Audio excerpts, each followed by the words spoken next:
Colonel Pringle and daughter Debbie, our Grand Marshals, along with Joanne's riding and other members of the family, we thank you very much for your service to the organization. Pulling our parade wagon this year is a 1928, nope, that's not it, it's the beginning of the book. It's a 1946 Co-op Model E3 owned by Vernon Bolander out of Circleville, Ohio. Thanks for bringing that with us.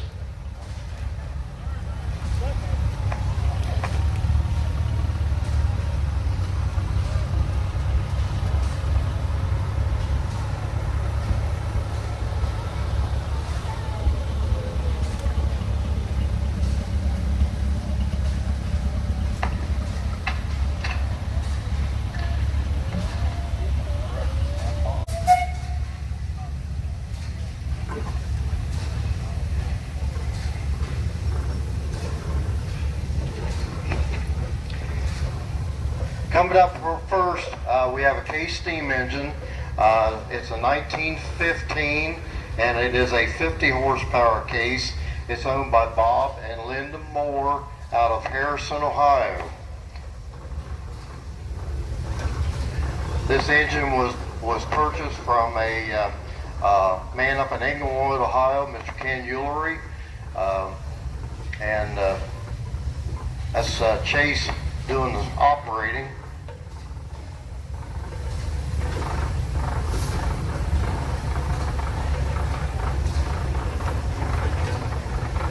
How about a whistle, fellas?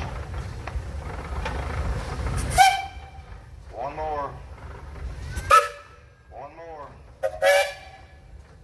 Thank you, Bob.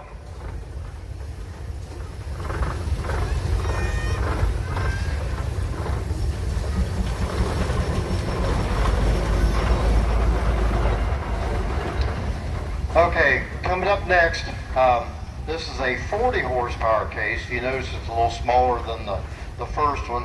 Case was good about branding their engines in like size 30, 40, 50, 60, and then they went to newer numbers like a 65 and so on. 110 being the largest. This happens to be my personal engine and my wife Nikki. Also, my name's Wayne Murphy. We're out of Wilmington, Ohio. It's a 1914. Like I said, it's a 40 horsepower. This engine, we've tested it, and it puts out 65 horsepower on the belt. Now, if you notice on this engine up in the front around the round barrel, it's got metal around it, and that's called a blanket. And basically what that does, it helps keep the engine from cooling down too fast, and especially if it happens to rain. I purchased this engine from Jim and Wilma Mulford out of Dillsboro, Indiana, back in 2008. That happens to be my granddaughter Malia doing the steering. Give her a little slack, she's a little green at it, but she'll get the hang of it. Todd Ernst is doing the operating. He's from Lynchburg, Ohio. And another fella coming up, he happens to be his son-in-law. So Todd, I really appreciate you helping me out here. Yeah, how about a whistle?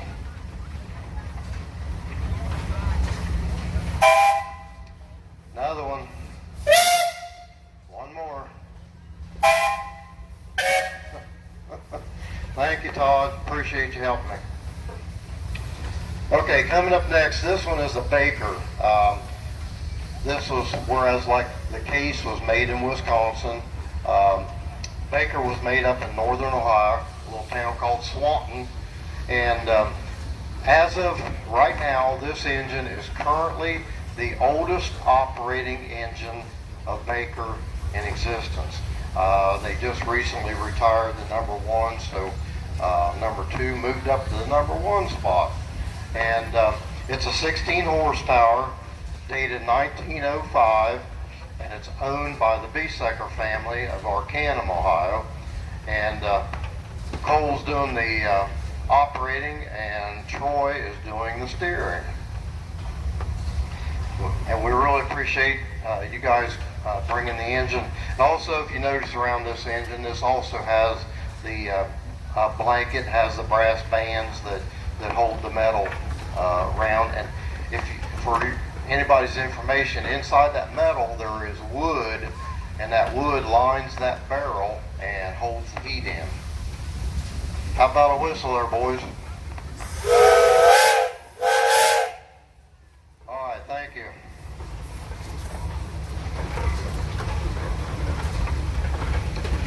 Now coming up next,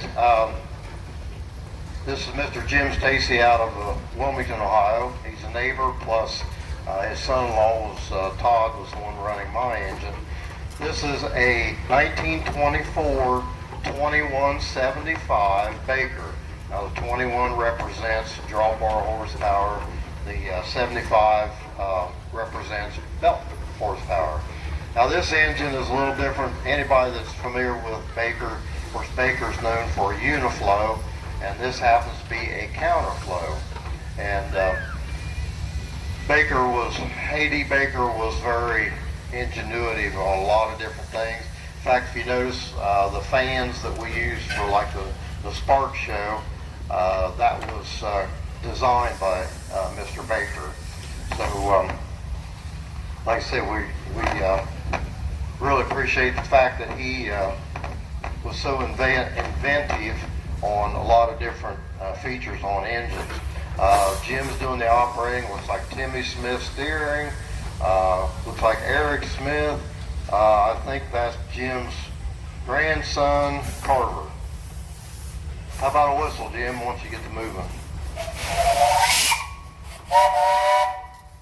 Another one? Thanks, Jim. Coming up next, we have another Baker. This engine is an 1865. Once again, the 18 is drawbar, 65 is belt.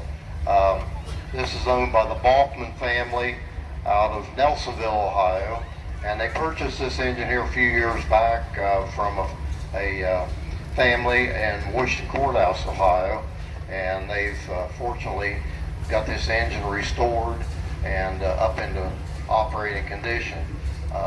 That's Mr. Rob Balkman doing the operating, and looks like Patrick standing back there just cheering him on. How about a whistle there, Rob? I think that's the only one you got, right? Oh, okay, you fooled me. Thanks, Rob.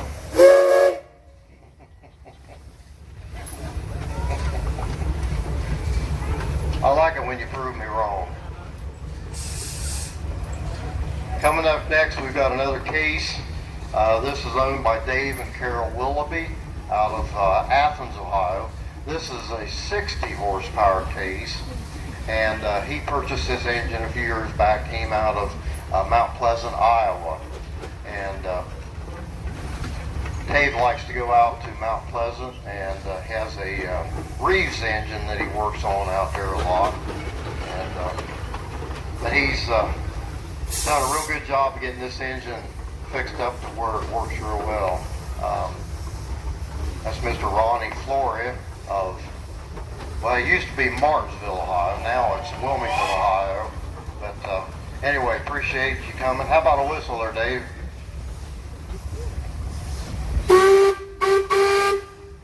Yeah, I got another one. Any more?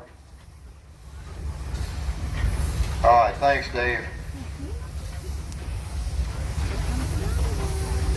Coming up next, this one is a new feature to our show, a Russell. This is a 1919, and it's a 2065, which 20 is drawbar, 65 is belt also. Now this engine weighs about 23,000 pounds. If you look real close at this engine, there's an awful lot of cast iron on it, which makes it extremely heavy. It's owned by Jimmy Trout of Franklin, Ohio, and he purchased this from the Mormon Brothers. If you ever go to Rushville, Indiana, the Mormon boys are real well known out there at that show. And Jimmy was lucky to purchased this engine, the Mormons decided they wanted to thin their collection out a little bit, so Jimmy purchased it. How about a whistle, Jimmy? One more. Thank you, Jimmy.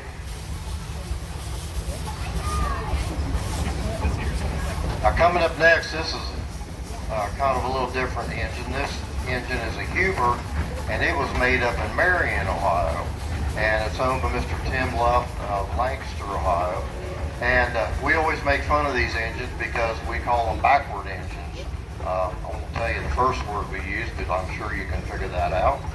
And the stack is in the rear, and it's got a water tank out front. But Huber thought this was kind of a different design, which actually it is a very efficient engine as far as steam utilization. They're short, they maneuver real easy, and we really appreciate Tim bringing it and letting everybody see it. How about a whistle, Tim? What'd you do with your sidekick, Frank? You must have dropped him off at the ice cream shop. Thanks, Tim.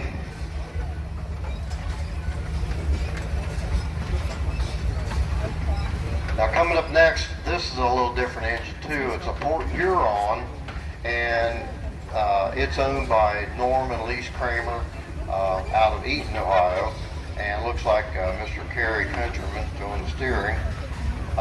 And the reason why this engine is a little different, it's what they call a double compound.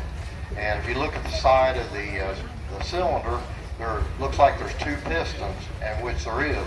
One's smaller than the other, and one supplies the steam pressure for the other, and this was an idea that Port Huron thought was a little bit more efficient. This is a 24 horsepower, and it's a 1921, and of course, as I said before, this is one of many of Norm's little toys that Elise takes second seat to, right, Elise? But anyway, we really appreciate Norm bringing it out. How about a whistle there, Norm? One more. One more.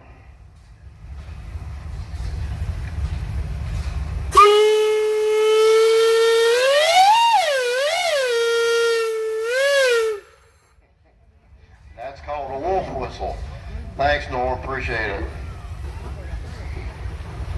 Every year we keep checking with Norm to see which engine he's going to bring back, and we never know.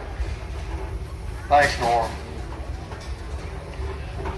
Now coming up next, this is a new engine to our show. This engine belongs to a fellow named Bruce Babcock out of Lancaster, Ohio.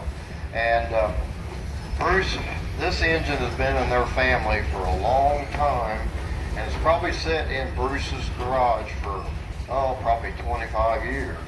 And thanks to the Balkman family, they finally pushed him to get the thing fixed up. It's a 45 horsepower, and it's a 1911, and it's a case. And first of all, it's operated by Nate Sykes of, I call it Circleville, Ohio, and little Ross Balkman there is doing the steering. But if anybody ever knows Bruce is a very, very ingenuitive type person. He'll try and figure anything out because of his engineering background. So if you look at that engine real close, there's all kinds of gauges and everything that you can think of for him to take different readings of this engine. But we really appreciate Nate bringing this engine down to us. How about a whistle, Nate?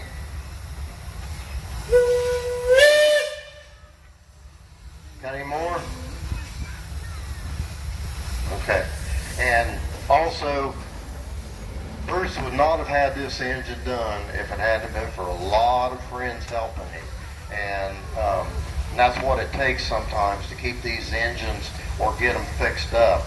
And so, like I said, it took a lot of hours to get this engine fixed back up into operating condition. All right, coming up next, we have a 1925 steamroller, and it's a Buffalo Springfield, and it's considered a 10-ton because that's actually what it weighs when it's curved full of water.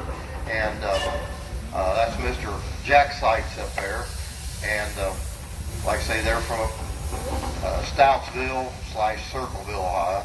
And this particular roller did a lot of road work between Chillicothe and Circleville. And Nate and Jack got a hold of this roller and restored it, and we're glad they did because I know everybody that has a show, if we have to be wet, they go out and they pack it back down so we don't have all these ruts to contend with. So anyway, we really appreciate it. How about, I think you got one little whistle up there, right? Do I see another one?